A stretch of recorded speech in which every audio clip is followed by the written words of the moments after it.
मेरो गाउँ जान्छौ र जान्छु नि मकै भट्ट खान्छौ र खान्छु नि झुपडीको छ मेरो गाउँमा घर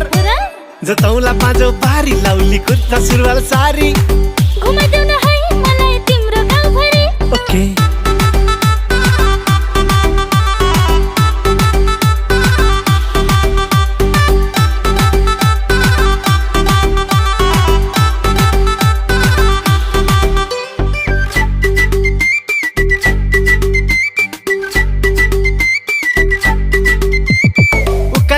धाउनु पर्छ काम जहिले गर्नु पर्छ गुन्द्रुक ढिँडो खानु पर्छ मेरी पुतली जान्छौ मसँग ओइ पुतली तिमी साथमा हुनु पर्छ मायाले हात छुनु पर्छ मेरो कुरा सुन्नु पर्छ जे नि गरौला जाला तिमीसँग ए हजुर जतौला पाँचौ बारी लाउली कुर्ता सुरुवाल सारी